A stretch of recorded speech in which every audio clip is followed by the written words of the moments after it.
And we got the expected amount of hate on that story that I thought we might. Hi, I'm Kristina Rex, and today I'm going to be repackaging my story on fluoride in our drinking water. Here we go. Health and Human Services Secretary nominee Robert F. Kennedy is no stranger to headlines, first as a critic of vaccines. And then for his opposition to fluoride in our water. It's been a staple in Massachusetts drinking water for years. So that got us asking in tonight's Question Everything, is fluoride in drinking water really good for us?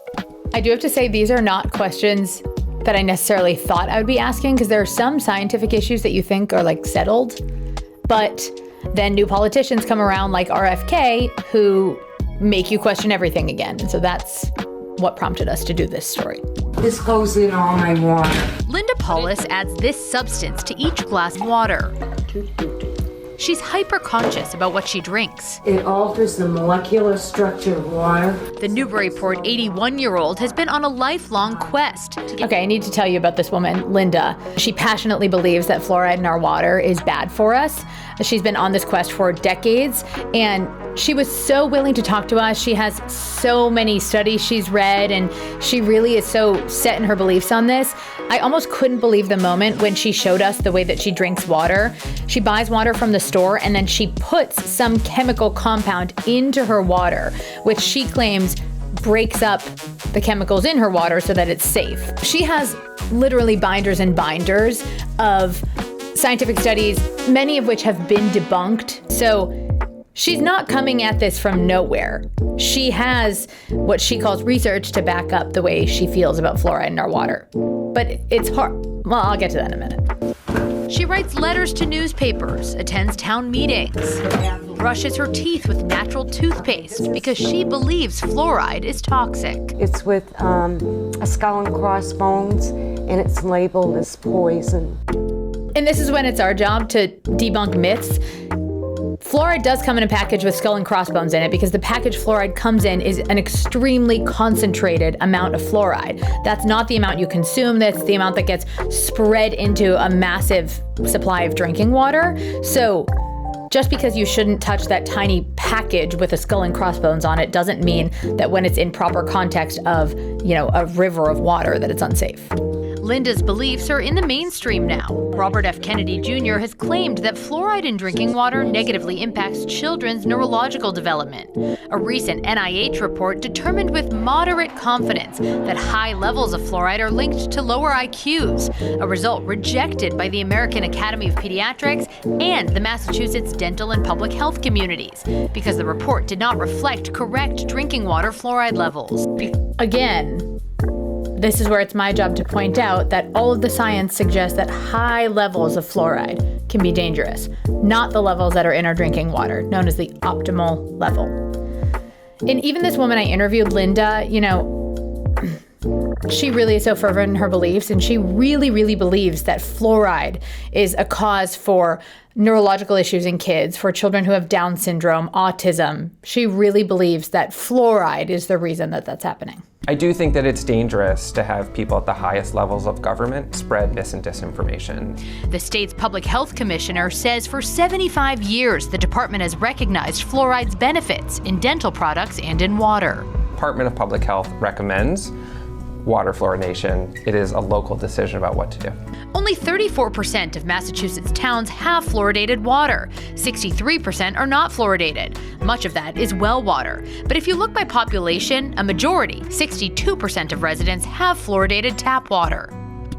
That surprised me. I assumed that it would be well over 62% of Massachusetts residents that would have fluoridated tap water. A lot of the reasons people don't is because they have well water or they don't have a town water supply, but that was still surprising to me just given how densely populated our state is. Community water fluoridation has been considered like the holy grail in dentistry. It's one of the most successful public health interventions because it's so effective. So that's what I was talking about. This Tufts dentist told me that water fluoridation has been one of the most successful public health projects in dental history. Dr. Zavras is a professor of public health at Tufts School of Dental Medicine.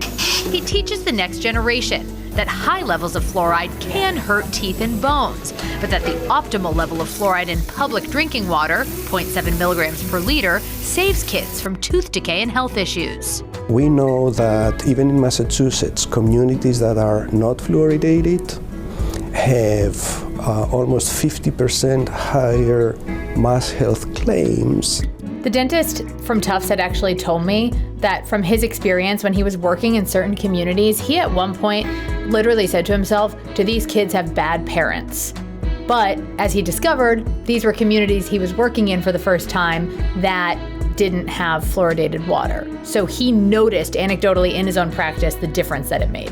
Water fluoridation first became a politically contested issue back in the 1950s. In fact, in one of the state's biggest cities, Worcester, voters rejected fluoride 4 different times, most recently in 2001. This is interesting. Worcester has had fluoride votes 4 times, and it's been like a hugely contested issue there. And I reached out to some of the people who are behind the anti-fluoridation movement in Worcester, and I got responses from them that were like, I'm unavailable for an interview, but here's a 5-page email with everything you need to know. Which just happens a lot in my job. It's like, I wish you would just take the time that you took to write that email to talk to me, but it's just an indicator of how passionate people are, I think. Here in Newburyport, the currently fluoridated water is back up for debate. A public comment meeting is soon going to be scheduled for early March, ahead of the Board of Health's meeting on March 20th.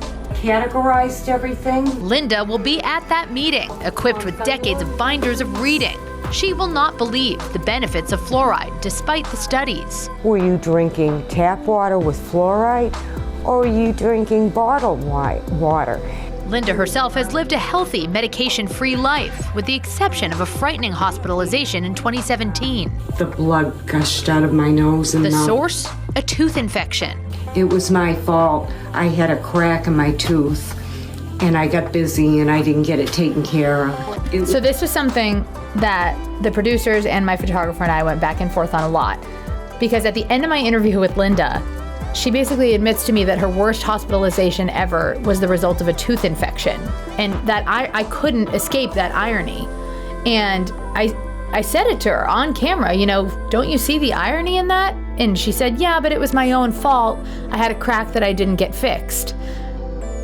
And so these stories can be hard because you don't want to disappoint the people you've interviewed, but at the same time, to have this person who's so passionately against something that helps the health of teeth, then get a tooth infection, it just felt like something we couldn't leave out. Still, she pursues her mission against mainstream public health data. Tom's without fluoride. In Newburyport, Kristina Rex, WBZ News. And that's it. And we got the expected amount of hate on that story that I thought we might. Yeah, we got quite a few emails from people who are really passionately against community water fluoridation, saying I was ignoring the science that they read. And it's not my job to form an opinion. It's my job to get people who do this for a living to tell us what the data says. So, I'm going to trust Tufts dentistry over myself. I think the era of social media kind of reinforces people's beliefs that they are very well informed and maybe know best.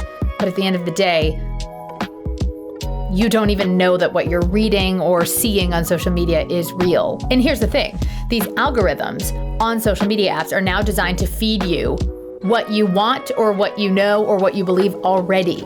So you're probably seeing a ton of confirmation bias in your feed. You're seeing videos that already reinforce what you believe, even if they're not true. You can't just trust something because it agrees with you. Like us, for example, not to self-promote, but like we work for a company that we have standards. If I were to report things that are not true, I would get in trouble. There would be consequences.